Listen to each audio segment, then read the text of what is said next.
Sir,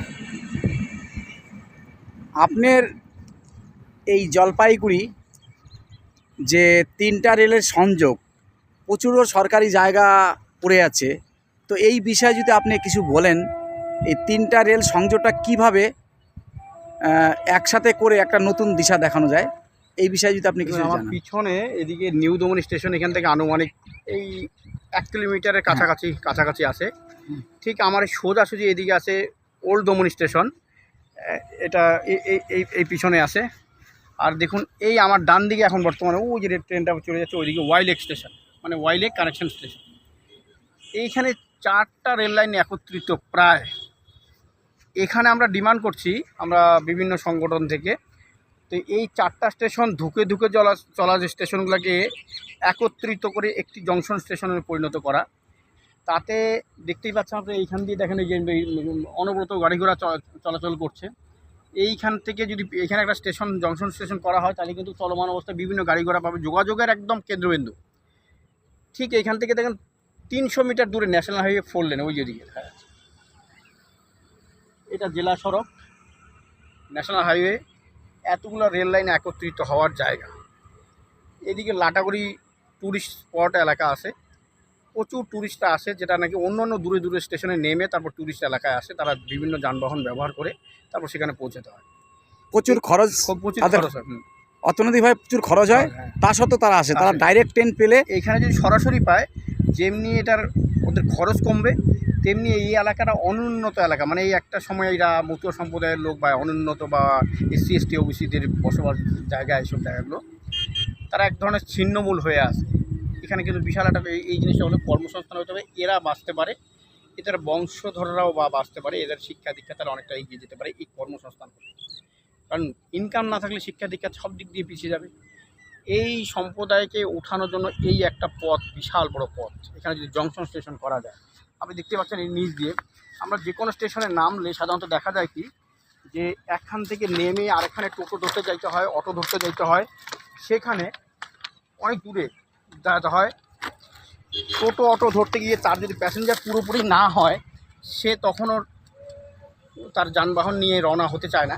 এখানে চলমান অবস্থায় বিভিন্ন যানবাহন পাওয়া যায়। দেখুন এখানে একটু পরে আপনি যদি ভিডিওটা ধরে রাখেন, প্রচুর চলমান অবস্থা পাওয়া যায়, মানে একটা প্যাসেঞ্জার হলে একটা প্যাসেঞ্জারকে নিয়ে চলে যেতে পারে। ওই যে টুরিস্ট গাড়িগুলো আসছে, ওই যে এরা এই লাটাগুড়িতেই যাচ্ছে, এরা সব লাটাগুড়ি যায়, লাটাগুড়ি এলাকায় যাবে। দেখুন ওই যে ব্রিজটা দেখাচ্ছে, ওর তলা দিয়ে একটা রেল লাইন আছে, যেটা নাকি লাটাগুড়িতেই যায় ওই রেল লাইন। এখানে জংশন স্টেশন করলে এইখান থেকে স্টেশনে উঠে লাটাগুড়িতেও যেতে পারে। তারপরে প্রচুর ট্যুরিস্ট আছে, প্রচুর, কিন্তু অথচ এখান থেকে যাতায়াত করে, কোনো কর্মসংস্থান নেই, কোনো কিছু নেই। এখানে রেলকে জমি কিনতে হবে না। আর পাশেই দেখতে পাচ্ছেন এখান থেকে 300 মিটার দূরে প্রায় 450 একর জমি পড়ে আছে আনুমানিক।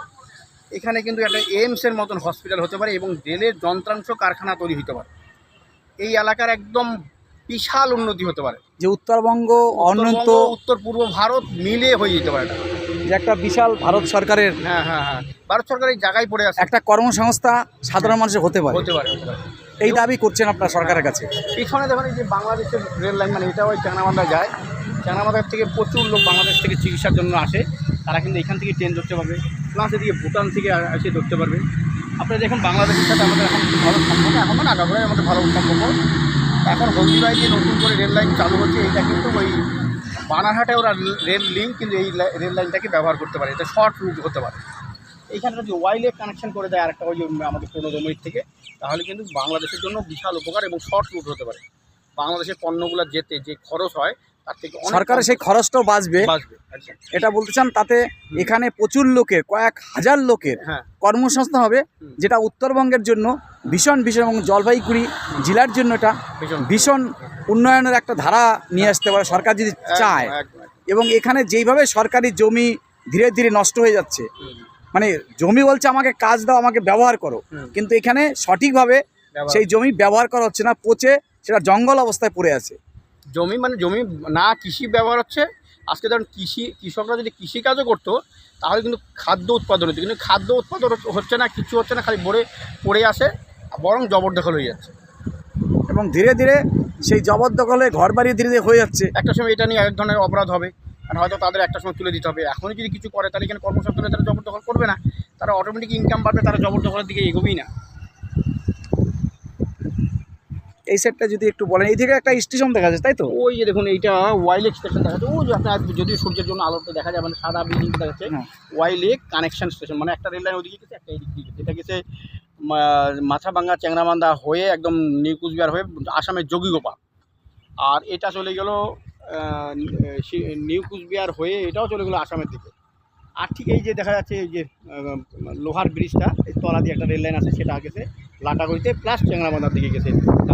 আপনারা এটাই দাবি করতে চাচ্ছেন যে এখানে এই তিনটাকে যদি অ্যাডজাস্ট করে তিনটা চারটা একটা স্টেশন একত্রিত করলে সব জায়গার সংযোগটা একটা জায়গায় একটা বড় একটা জংশন হতে পারে, এবং প্রচুর প্যাসেঞ্জারের আনাগোনা পাবে, রেলের রেভিনিউ প্রচুর আদায় হবে, এবং এইখানকার লোকাল মানুষের যে কর্মসংস্থা, বিভিন্ন বিদেশে এখান থেকে মানুষ চলে যায়, অন্য অন্য জেলায় অন্য অন্য প্রদেশে কাজ করতে যায়, তারা কাজকর্ম হবে, সেখানে গিয়ে কিছুদিন পরে দেখা যায় তার দুর্ঘটনা, তাদের মৃত্যুর লাশ বাড়িতে আসে, অথচ সেইখান থেকে মানুষ বাঁচতে পারে বিপদের থেকে, এবং তার পরিবার সন্তান থেকে ছেড়ে সে বাল বাচ্চা নিয়ে অনেক সময় আমরা দেখি বাইরে চলে যায়, তাদের ভবিষ্যৎ অন্ধকারের দিকে একমাত্র কর্মসংস্থান যদি ছুটছে, সেই কর্মসংস্থান যদি এই জেলার মধ্যে হয় তাহলে আপনারা এটাই দাবি করছেন।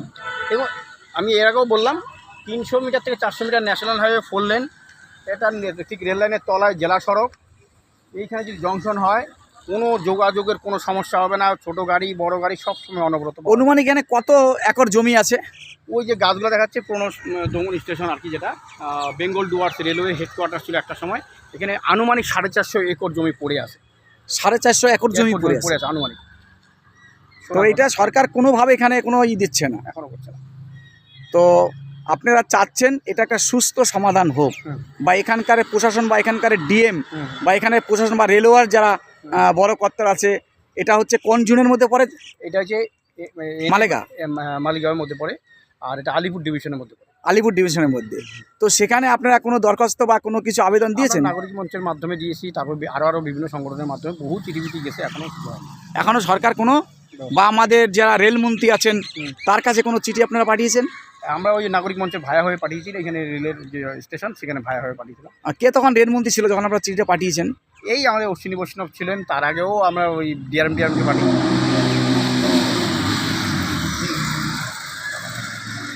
ভীষণভাবে এখানে বাইক আরোহীরা দেখতে পাচ্ছেন, রাজ্য সরকার জাতীয় সড়ক, বিভিন্নভাবে বিভিন্ন লোক এখানে বিভিন্ন ঘোরার একটা ভীষণ একটা কেন্দ্রিত অনেক প্রজেক্ট, দেশ দেশ থেকে বিভিন্ন জায়গার থেকে এসছেন।